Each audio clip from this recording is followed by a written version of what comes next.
ternyata enema kopi bisa bikin usus meradang. Let's say halo guys. Jadi guys, apapun di dunia ini ya, mau itu dibilang benar pun sebenarnya tetap aja ada yang salah ya. Gak usah ini jauh-jauh masalah soal kesehatan ya. Ini contohnya kepercayaan gitu ya. Mau dibilang satu agama itu yang paling benar, emangnya yang lain setuju kan enggak? Kan semua juga pasti nganggap yang mereka yakini adalah yang paling benar gitu. Nah, jadi sebenarnya apapun itu, hal apapun di dunia ini pasti ada dualitas. Ini sih menurut aku hanya masalah beda server aja guys, beda beda keyakinan, beda cara hidup, beda cara pandang. Kalau di spiritualitas kita bilangnya beda kesadaran ya, beda state. Sama seperti misalnya herbal. Pada zaman dulu sebelum ada Big Pharma ya, sebelum ada farmasi, apakah orang-orang kalau sakit itu mereka cari obat kemana gitu ya? Yang pasti mereka akan menggunakan bahan-bahan yang ada di alam ini, bahan-bahan herbal, rempah-rempah gitu. Bahkan di zaman dulu ya pernah katanya air urin kita sendiri atau air seni itu dipakai sebagai obat. Nah, pada zaman sekarang itu kan dianggap sebagai kotoran ya yang harus dibuang gitu. Oke, kembali ke topik. Nah, jadi ini hanyalah salah satu video tentang pro kontra enema kopi. Nah, seperti apa sih salah satu dari mereka yang kontra dengan enema kopi? Cus.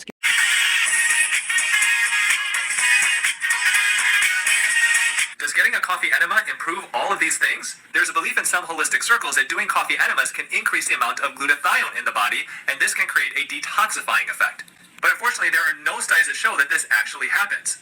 This study found 7 case reports of colitis, which is inflammation of the colon, after undergoing coffee enemas. So until the benefits of coffee enemas are scientifically proven, it's best to drink your coffee through your mouth instead. Nah, sekarang kita oke baca komen. Ini seru nih. Kalau baca komen tuh biasanya lebih seru daripada konten itu sendiri. Oke, ini yang pertama. Jadi dia lagi lakukan enema kopi sekarang dan dia ngetawain si dokter ini. Gitu. Jadi orang yang tidak pernah mencoba sesuatu gitu ya, terus berkata ini nggak bagus, ini bagaimana itu tuh, ini kayak kita bisa beli makanan, packagingnya nggak bagus, padahal tuh makanan tuh enak gitu. Nah, orang-orang juga bilang ini makanannya enak, cuman tampilannya aja yang nggak estetik gitu. Nah, secara peribahasanya judge the book by its cover. Oke, terus ini yang kedua ya.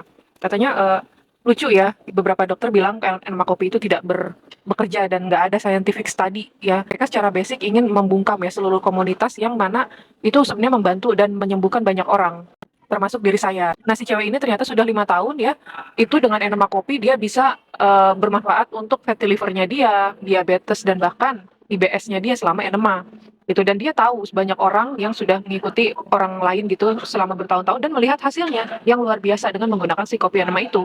Dan dokter akan tetap duduk di sana dan bilang itu tuh nggak berguna gitu. Yang mereka mau tahu itu bagaimana orang sehat itu tidak menghasilkan uang buat mereka gitu. Jadi mereka akan tetap membiarkan kamu sakit ya supaya bisa resep dia gitu. Dan di Indonesia sendiri ada komunitas enema, salah satunya adalah Kopi Enema Indonesia yang aku sudah gabung di situ ya sekitar 8-9 tahun. Memang aku sendiri sebenarnya tidak aktif tapi sudah join sejak 2016 atau 2017. Nah, terus komen yang ketiga, dear dokter ya, dokter kamu tahu nggak sih, maksudnya ada dokter yang namanya Hiromishinya, yang mana seorang Jepang yang berpraktik sudah lebih dari 40 tahun yang menemukan prosedur kolonoskopi itu di tahun sekitar 1970 dan sudah melakukan kolonoskopi ke 300.000 orang lebih pasiennya. Dokter Hiromishinya itu justru yang merekomendasikan, yang mempopulerkan enema kopi. Nah, dan dia juga menulis beberapa buku tentang manfaat enema kopi. Nah, jadi gimana kalau kayak gini guys? Buat kalian yang sudah mencoba, merasakan manfaatnya, memiliki testimoni, atau justru kapok dengan enema kopi, bisa cerita di kolom komentar. Thank you so much. Dankeschön. Tschüssi, bye-bye.